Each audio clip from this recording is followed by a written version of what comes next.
Dukkha dukha leလူလောကမှာအစဉ်ပြေတဲ့အခါမှာချမ်းသာလို့အစဉ်ပြေတဲ့အခါမှာဆင်းရဲဒုက္ခအကြက်တဲတွေတွေ့အဲ့လိုတွေ့လာတဲ့အခါမှာလည်းပဲဆင်းရဲဒုက္ခတွေကြုံတဲ့အခါမှာ depression မဖြစ်ဖို့စိတ်ဓာတ်မကျဖို့စိတ်သက်သာရတဲ့နိလန်းနေနဲ့တွေးရမယ်မြတ်စွာဘုရားပေးထားတဲ့ general point ကတော့ဘာတုံးဆိုလို့ရှိရင်ဘယ်အရာမှမမြဲဘူးတဲ့တခဏပဲဆိုတဲ့အတွေးလေးနဲ့သိခံပါဆင်းရဲတဲ့အတိုင်းအတာတစ်ခုကိုအဲ့ဒါနဲ့ခုခံကာကွယ်ထားသည့်အတွက်ကြောင့်ကိုယ်စိတ်ဓာတ်မှာ depression ဖြစ်တယ်ဆိုတာမရှိဘူးစိတ်ဓာတ်တွေနှိမ့်ကျသွားတာမျိုးမရှိဘူးတဲ့ခုခံနိုင်တယ်အေးချမ်းသာဒုက္ခနဲ့တွေ့လာလို့ရှိရင်လေလူတွေကဘဝင်မြင့်ပြီးအောက်ခြေလွတ်တတ်တယ်အဲ့ဒါလို့မဖြစ်ရအောင်လည်းပဲခုနကအေးချမ်းသာတယ်ဆိုတာလဲထာဝရမဟုတ်ဘူးတခဏမျှတာဖြစ်တယ်လို့မှန်ကန်တဲ့အတွေးလေးတွေနဲ့တွေးပြီးတဲ့အခါမှာကိုယ့်ရဲ့စိတ်ဓာတ်ရိမ့်ရိုင်မှုမရှိအောင်ကြန့်ခိုင်အောင်ကြိုးစားရမယ်ဒါကိုပြောတာကောင်းဆိုးလောကရန်ကြံ့ကြံ့ခံဘဝကိုလှလှပပဒီဆောက်ချင်ရင်ဟောဒီလောကရန်ခန္ဓာရည်ရှိဖို့ကြိုးစားရမယ်ဒါနံပါတ်1နော်လောကရန်ခန္ဓာအောင်ကြိုးစားဘယ်ပုဂ္ဂိုလ်ပဲဖြစ်ဖြစ်လောကရန်ဆိုတာရှိတာကြည့်ပဲဆင်းရဲတဲ့ပုဂ္ဂိုလ်မှလည်းရှိတယ်ချမ်းသာတဲ့ပုဂ္ဂိုလ်မှလည်းရှိတယ်ဘယ်နိုင်ငံသားပဲဖြစ်ဖြစ်ဘာလူမျိုးပဲဖြစ်ဖြစ်ဘာဘာသာကိုယ်ွယ်ဒါတွေကတညီတယ်ပဲဘာဖြစ်လို့လောကဓမ္မလောကရဲ့သဘာဝလို့ပြောတာနော်ကဲရတယ်ချီးမွမ်းတယ်ဆိုတာချီးမွမ်းတဲ့လူကချီးမွမ်းတယ်ကဲရတဲ့လူကကဲရတယ်အလုံးသိကြလိမ့်မယ်လေတခါတော့ကအမေရိကန်သမ္မတအရင်သမ္မတအီရတ်သွားတဲ့အခါကျတော့သတင်းစာဆရာတယောက်ကဖဏနဲ့ထုတယ်မဟုတ်လားဘာပဲဖြစ်ဖြစ်တခုခုအစော်ကားဆိုတာနိုင်ငံကောင်းဆောင်သမ္မတဖြစ်နေစော်ကားခံရတာမျိုးရှိတာစိတ်ဓာတ်ရေးရမတုံလို့ဖို့ကသိအရေးကြီးတယ်ပေါ့ကိုယ်လည်းကိုယ်အတိုင်းတာနဲ့သူလည်းသူ့အတိုင်းတာလောကမှာနေတဲ့ပုဂ္ဂိုလ်တိုင်းဟာကြည့်စိတ်ဓာတ်ကြန့်ခိုင်ဖို့ကြိုးစားရအဲ့ဒီစိတ်ဓာတ်ကြန့်ခိုင်တယ်ဆိုတာသူကသူကြန့်ခိုင်လာမှာမဟုတ်ဘူးကိုယ်တိုင်ကြိုးစားဖို့လိုအပ်တယ်ဘာဖြစ်လို့လဲဆိုရင်ခန္ဓာကိုယ်ကြီးကြန့်ခိုင်အောင်ဘာတွေလုပ်ကြလူတွေလမ်းလျှောက်ကြတယ်ကျမကြီးလေ့ကျင့်ကြတယ်ဟုတ်တယ်မဟုတ်ကျမကြီးလေ့ကျင့်ကြတယ် physical exercise တွေလုပ်ကြတယ်အားကစားသမားတွေဆိုမမောနိုင်မပန်းနိုင်အားကစားလေ့ကျင့်မှုတွေပြုသို့သောလောကလူသားတွေမေ့နေတာလုပ်ဖို့မေ့နေတာဘာလို့ဆိုရင် mental exercise ပဲစိတ်ကိုကြန့်ခိုင်အောင်ကြိုးစားမှုကြတော့အားပြော့နေကြတယ်အဲ့ဒါလို့အားပြော့နေကြသည့်အတွက်ကြောင့်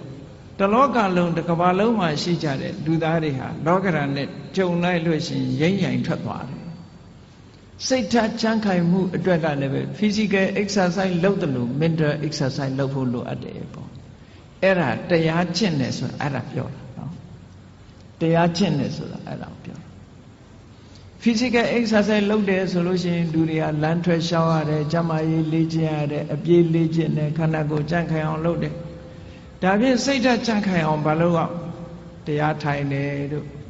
စိတ်ဓာတ်လေ့ကျင့်ခန်းယူတယ်စိတ်တည်ငြိမ်အောင်ကြိုးစားတယ်ကိုယ်အိမ်မှာကိုယ်နေရင်ကနေပြီးတော့မှန်ကန်တဲ့အတွေးကလေးတွေတွေးတယ်ဆိုပါစို့လောဘစိတ်တွေများနေတယ်တွေ့တာစိတ်တွေများနေတယ်တဦးနဲ့တဦးခင်မင်ပြီးတော့သိတွေ့တာမှုတွေများနေလို့ရှင်တွေးလေအေးလူဆိုတာတနေ့ကျတော့ခွဲရအောင်ပါပဲဟောမခွဲခင်တို့ဘာတွေလုပ်မလဲတချို့ကအဲ့ဒါမျိုးကိုစဉ်းစားရမှာမစဉ်းစားကြဘူးပေါ့စိတ်ဓာတ်ကြန့်ခိုင်အောင်အဲ့ဒါတွေကလေ့ကျင့်ပေးရဆိုပါစို့နုပြိုနေတဲ့အရွယ်ရှိတဲ့ပုဂ္ဂိုလ်တွေကစဉ်းစားရမှာပါဇရာဓမ္မောမိဇရံအနတ္တိတောငါမှအိုခြင်းသဘောရှိတယ်အိုတဲ့သဘာဝငါမှရှိနေတယ်အိုခြင်းတရားကိုငါမလွန်မြောက်နိုင်သေးဘူးလို့ဒီဟာစိတ်ဓာတ်ကြန့်ခိုင်အောင်လေ့ကျင့်မှုတစ်ခုပဲ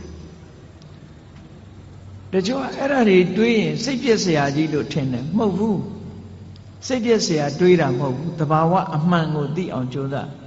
စိတ်ဓာတ်ဆိုတာသဘာဝအမှန်ကိုသိမှဒီထက်တယ် ရင့်ကျက်လာဗျာတိဓမ္မောမိဗျာဒိဏတိတောအေးငါခန္ဓာကိုယ်ကြီးဟာနာရတဲ့သဘောရှိတယ်နာခြင်းတရားကိုငါမလွန်မြောက်နိုင်သေးဘူးတွေးပါဆင်ញင်စဉ်းစားပေးပါ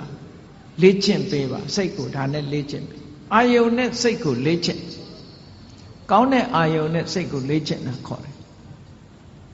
မရဏဓမ္မောမိမရဏနာတိတောလူတိုင်းဟာသိခြင်းသဘောရှိတယ်ငါလည်းပဲသိခြင်းသဘောရှိတယ်သိခြင်းတရားကိုငါမလွန်မြောက်နိုင်ဘူးလေ့ကျင့်ပေးပါလေ့ကျင့်ပေးသည့်အတွက်ကြောင့်ဟောတန်ရောစဉ်တွေယောပါလာအတွေ့အတာတွေယောပါလာလူတွေကထင်တယ်အတွေ့အတာယောပါသွားလို့ရှိရင်တဦးနဲ့တူကွဲသွားလိမ့်မယ်လို့ထင်တာမဟုတ်ဘူးတန်ရောစဉ်နဲ့တွေ့တာဟာမေတ္တာနဲ့တွေ့တာနဲ့မတူတဦးနဲ့တူမေတ္တာနဲ့ကုညီဆောင်းလျှောက်တာကမှပိုးခိုင်တာတန်ရောစဉ်ကမခိုင်ဘူးတန်ရောစဉ်ဆိုတာကိုယ်အလိုချလေးဖြစ်နေတုန်းနဲ့တန်ရောစဉ်ကိုယ်စိတ်တိုင်းမကြတော့ဘူးဆိုတာနဲ့တပြိုင်နက်တန်ရောစဉ်မရှိတော့တဏှာရဲ့သဘောကခုကောင်းစားဖို့ပဲကြည့်တယ်ဆိုပါစို့သားသမီးတွေကိုမိဘတွေကချစ်တယ်နဲ့ပြောကြတယ်သားသမီးချစ်တာလားကိုကိုချစ်တာလားသေချာဆန်းစစ်ကြည့်အများကတော့ဖြေလိုက်မယ်သားချစ်တယ်သမီးချစ်တယ်ပေါ့ဒါဖြင့်အဲ့ဒီသားသမီးကိုဘာကြောင့်ချစ်နေတာတုံးလို့မေးလိုက်လို့ရှိရင်ဒီသားသမီးလေးကိုကြည့်ပြီးတော့ကိုယ်စိတ်ထဲမှာစိတ်ချမ်းသာနေတယ်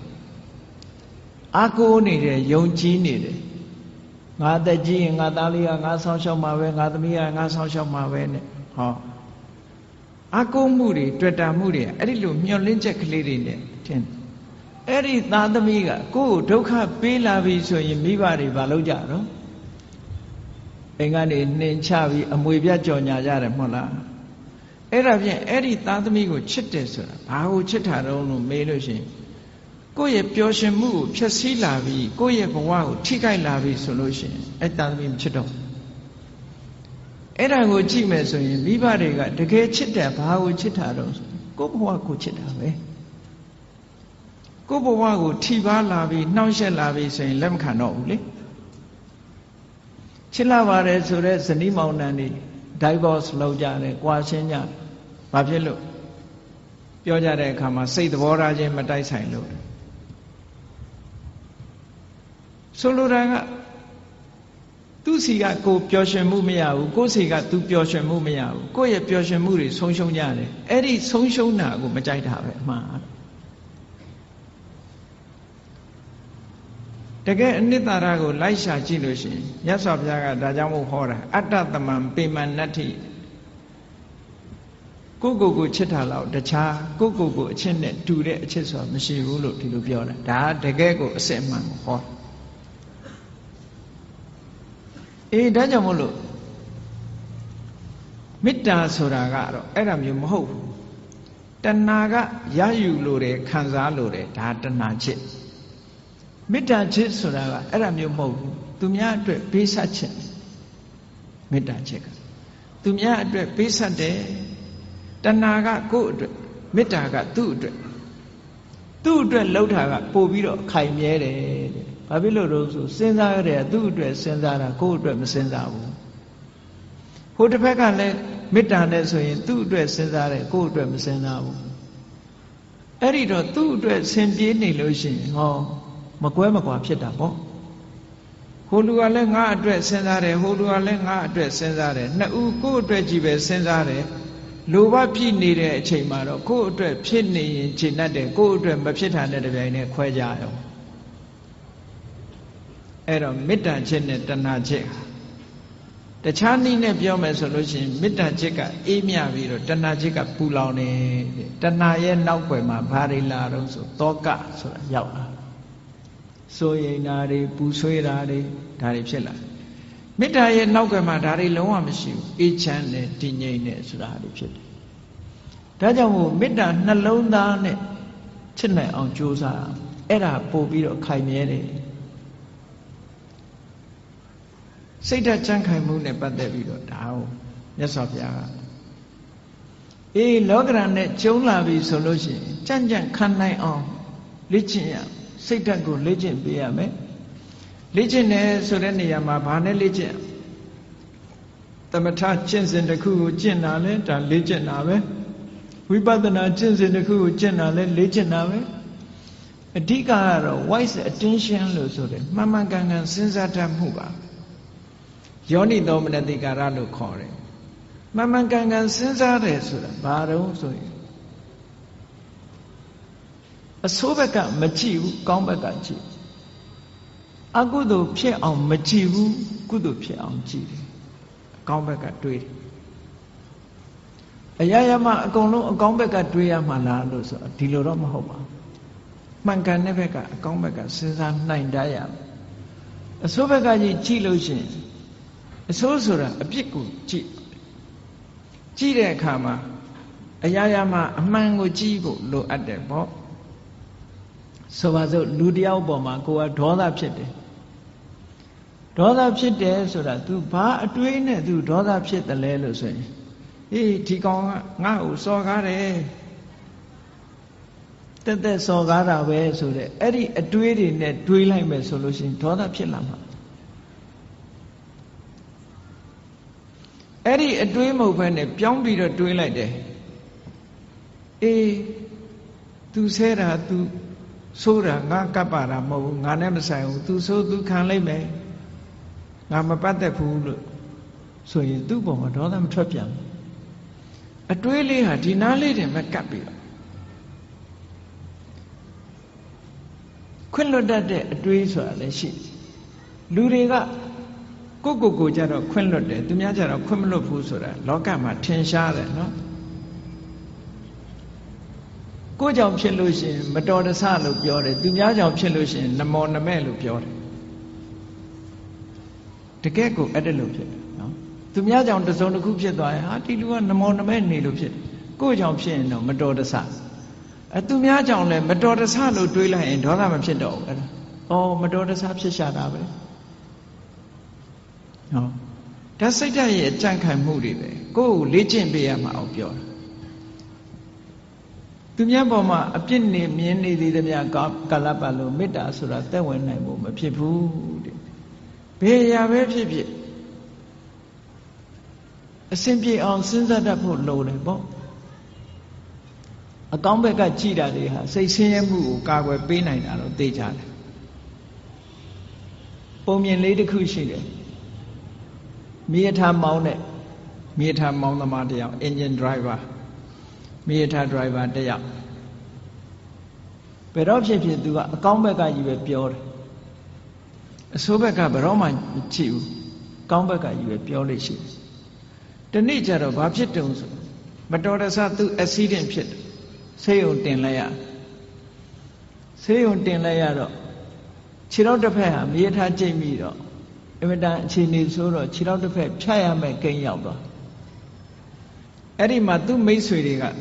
သတင်းသွားမေးတယ်မေးရင်သူ့ကိုပြောတာမင်းဘယ်တော့မှဆိုအကောင်းဘက်ကကြီးပဲပြောတယ်အကောင်းကြီးပဲမြင်တယ်မင်းဒီတစ်ခါမင်းကိုမင်းဖြစ်တဲ့အခါအကောင်းမြင်နိုင်အောင်မလားပေါ့အကောင်းမြင်နိုင်အောင်မလားမင်းကိုယ်တိုင်ခြေထောက်တစ်ဖက်ဖြတ်ရတော့မင်းဘယ်လိုလုပ်အကောင်းမြင်မလို့ဆိုတော့အဲ့ဒီလူကပြုံးပြီးတော့ဗာပြောတော့ဆိုလို့ရှိရင်တငယ်ချင်းတို့တဲ့ငါဒီကနေ့ကစပြီးတော့ခြေထောက်ဒီဖနက်ဟာတစ်ဖက်ဖိုးသက်သာသွားပြီငါဖနက်ဟာတိတ်နှစ်ရံနှစ်ခုမဝယ်ရတော့တစ်ခုပဲဝယ်ရတော့အကောင်းဘက်ကနေကြည့်ပြောတာနော်ဖနက်တရံထဲမှာတစ်ဖက်စာပဲငါဝယ်ရတော့မယ်ဆိုတစ်ဖက်ဖိုးငါသက်သာသွားပြီလို့ပြောတာခြေထောက်ဖြတ်ရလို့ဖြစ်ရလေခြင်းဆိုတဲ့အတွေးကိုမတွေးဘူးအေးဖနက်တစ်ဖက်ဖိုးသက်သာသွားပြီအကောင်းဘက်ကမြင်တာတချို့နေရာမှာ wise attention ဆိုတာအဲ့ဒါမျိုးကိုပြောတာတစုံတစ်ခုဖြစ်လာလို့ရှိရင်စိတ်ဆင်းရဲနေမဲ့အစားအကောင်းဘက်ကလှည့်တွေးပြီးတော့လှုပ်တင်လှုပ်ထိုက်တာလှုပ်အောင်ဒါပြောတာနော်လှုပ်တင်လှုပ်ထိုက်တာစိတ်ပူပန်တာနဲ့လှုပ်တင်လှုပ်ထိုက်တာဆိုတာနဲ့တခြားစီတချို့ကမကောင်းတာဖြစ်ပြီဆိုလို့ရှိရင်စိတ်ထဲကပူပန်ပြီးတော့ဘာလို့မှမသိညာလို့မှမသိစိတ်တွေဆင်းရဲပြီးတော့အဲ့ဒါလိုနေတယ်အဲ့ဒါလိုမဟုတ်ဒါအဖြေမဟုတ်ဘူးတဲ့အ ဖြေမဟုတ်ဘူးစိတ်ပူပန်နေမဲ့အစားပူပန်မှုကိုလျှော့ချပြီးတော့မလုပ်သင့်တယ်ဆိုတာကိုစဉ်းစားဖို့ပဲလိုအပ်တယ်ဟောတာစိတ်ရဲ့စွမ်းရည်တွေကိုဒီလိုလေ့ကျင့်ပြရမယ်လို့ပြော